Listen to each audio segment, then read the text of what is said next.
मोदी सरकार 3.0 का पहला पूर्णकालिक बजट पेश हो चुका है। वित्त मंत्री निर्मला सीतारमण ने आज बजट पेश किया। इस बजट में क्या है आम लोगों के लिए खास, क्या बदला, क्या वही रहा, ये समझने के लिए हमारे साथ मनी 9 के एडिटर अंशुमन तिवारी जी मौजूद हैं। सर, इस बजट की प्रतीक्षा की जा रही थी क्योंकि चुनावी साल था और अंतरिम बजट पेश किया गया था और अब पूर्णकालिक बजट पेश हुआ है।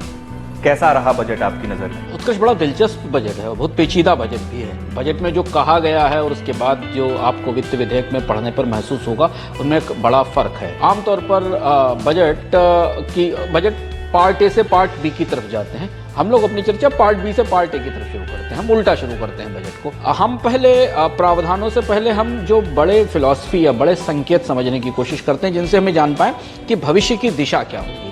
वित्त मंत्री ने इनकम टैक्स, हालांकि इनकम टैक्स मध्य वर्ग नहीं है, हम इस बहस में 2 करोड़ 2.5 करोड़ लोग टैक्स देते हैं और उनको मिडिल क्लास मान लिया जाता है। मिडिल क्लास उससे भारत का बहुत बड़ा है। वित्त मंत्री ने इस बजट से एक बार फिर ये कहा कि 2020 के बाद जो नई टैक्स रिजीम लाई गई थी, जिसमें किसी भी तरह से बचतों को प्रोत्साहन देने की कोई व्यवस्था नहीं है, इंसेंटिव की कोई व्यवस्था नहीं है, उसे बरकरार रखते हुए नई टैक्स रिजीम में आने के लिए और आकर्षण बढ़ा दिए गए। जैसे सुर्खियों में स्टैंडर्ड डिडक्शन बढ़ाया गया, जिसका सैलरीज को लाभ होगा 25,000 रुपए का। स्लैब में थोड़ा चेंज किया गया, 3 से 6 लाख वाले स्लैब को 3 से 7 लाख रुपए कर दिया गया और यहाँ पर थोड़ी सी बचत होगी। कुछ एनपीएस में कंट्रीब्यूशन में थोड़ी रियायत दी गई। अलग अलग आकलन है, 14,000 से 10 से 14,000 रुपए तक की बचत होगी।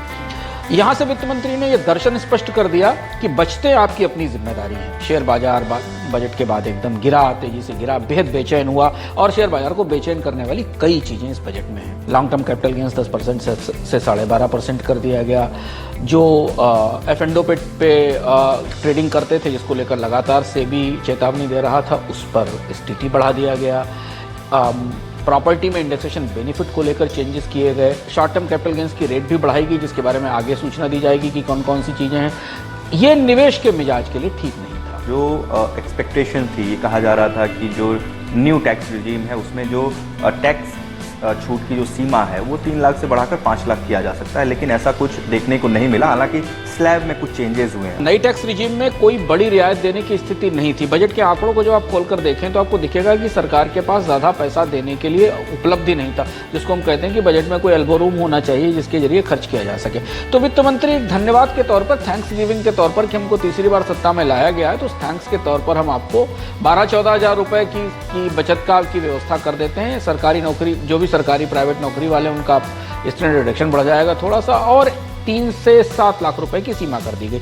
तो कोई बहुत बड़ा चेंज नहीं हुआ, ऐसा कोई चेंज नहीं हुआ जिससे कि इनकम टैक्स का एक ड्रीम बजट हो जाए। इनकम टैक्स को लेकर ये सरकार पिछले 10 साल से बहुत रिजर्व रही है और एक सिद्धांत पे चली है कि टैक्स की दर कम और रियायतें नहीं। हम हमेशा उम्मीद करते हैं बजट आने से पहले कि हाउसिंग लोन पर रियायत बढ़ जाएगी, एटीसी में छूट बढ़ा दी जाएगी, बचतों पर बढ़ा दी जाएगी। ऐसा होता कभी नहीं है। तो इस हिसाब से इनकम टैक्स पर थोड़ा नरम ही गरम है, बहुत ज्यादा बड़ी रियायत नहीं है और खासतौर से मध्यम वर्ग के लिए जिस स्तर तक महंगाई बढ़ी है, उनकी कॉस्ट ऑफ लिविंग जिस तरह से बढ़ी, उस हिसाब से ये रियायत तो मामूली ही है। धन्यवाद। जैसे बड़ी घोषणाएं आप क्या मानते हैं इस बजट में? एक और महत्वपूर्ण घोषणा जो कि हम समझना जरूरी है आम लोगों के लिहाज से, सरकार पर इस बात का दबाव था कि वो विदेश से आने वाले मोबाइल इक्विपमेंट और मोबाइल के पुर्जों पर ड्यूटी घटाए। इसलिए नहीं घटाए कि भारत में उसकी कीमतें कम हो, इसलिए घटाए क्योंकि मोबाइल कंपनियां जो भारत से निर्यात कर रही हैं और भारत से इलेक्ट्रॉनिक्स निर्यात पिछले 2-3 साल में बढ़ा है, उनकी कॉस्ट कम हो सके। उसका थोड़ा फायदा हमें भी मिलेगा, आपको भी मिलेगा। बड़ी घोषणाओं में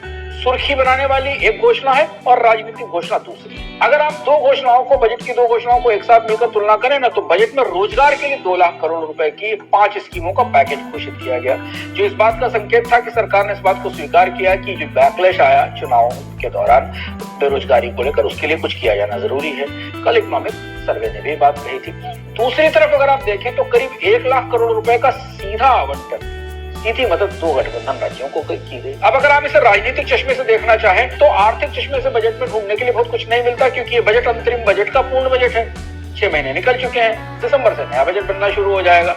बड़ा बजट अगले साल जब आएगा तब पूरा साल मिलेगा सरकार को काम करने के लिए। तो इस समय अगर राजनीतिक रूप से देखें तो सरकार की सबसे बड़ी वरीयता ये थी कि उसके गठबंधन शांत घटक शांत रहें और उसके साथ बने रहें। तो अमरावती को राजधानी बनाने के लिए, इंडस्ट्रियल कॉरिडोर के लिए, बिहार में पुल पुलिया के लिए, बाढ़ प्रबंधन के लिए, गया में मंदिर बनाने के लिए, इन सारी चीजों के लिए कुल मिलाकर छोटा मोटा पैकेज 1 लाख करोड़ के आसपास का पैकेज इन दोनों राज्यों को दे दिया गया और यही तात्कालिक तौर पर सरकार की स्थिरता के लिए जरूरी था। बाकी बड़े प्रमुख क्षेत्र थे, उनके लिए कुछ ऐसा नया बड़ा नहीं है जिसको आप कहें कि बड़ा सुधार था। तो इससे भी लगता है कि राजनीतिक रूप से सरकार की कोशिश रही होगी कि वो कंटिन्यूटी दिखाना चाहती है, निरंतरता दिखाना चाहती है, तो निरंतरता इसमें जारी है। कुछ नई छोटी मोटी पहल हमें दिखती है अलग अलग तरीके की, उन पहल का असर कुल मिलाकर इकोनॉमी में ग्रोथ बढ़ाने में, जॉब बढ़ाने में, डिमांड बढ़ाने में उतना नहीं दिखाई देगा। तीसरा, इसके बाद अगर आप कोई छोटा फोकस ढूंढना चाहें बजट का, तो वो छोटे उद्योग। हालांकि छोटे उद्योगों के मामले में भी वही चलती रही स्कीमें, उनमें आवंटन भी बढ़ाया गया और बैंकों के सहारे कि बैंक और आसानी से छोटे उद्योगों को कर्ज देंगे, ये प्रावधान किया गया। इस बजट को पिछले 10 सालों के बजट से क्या आप कंपैरेटिवली ये देख पा रहे हैं कि पूर्ण बहुमत न मिल पाने का कुछ रिफ्लेक्शन बजट में आपको दिखा? गठबंधन राज्यों को आवंटन स्पष्ट रूप से, सीधे रूप से आंध्र प्रदेश को नाम लेकर, बिहार को नाम लेकर आवंटन, तो ये तो स्पष्ट रूप से था कि गठबंधन सरकार की जो जिम्मेदारियां थी, गठबंधन सरकार की जो चुनौतियां थी, वो बजट पर साफ दिखाई दी और इसलिए बड़ा आवंटन उनको किया गया। पिछले बजट बड़ी स्कीमों की बात करते थे, पिछले बजट कई मेगा स्कीमों की चर्चा करते थे, उन मेगा स्कीमों का रिफ्लेक्शन इस बजट में नहीं दिखा। ऐसा लगता है कि अगर आप बजट को दूर से खड़े होकर देखें ना उत्कर्ष, तो ऐसा लगता है कि तुरंत के तौर पर सरकार को 3 मैसेजेस देने थे इस बजट से। एक, हमें रोजगारों के प्रति चिंतित दिखना चाहिए। इसके बाद दूसरी वरीयता क्या थी? गठबंधन घटक दलों को तो 1 लाख करोड़। इसके अलावा मध्य वर्ग को कुछ ना कुछ राहत देने की कोशिश की गई, उम्मीद की जा रही थी,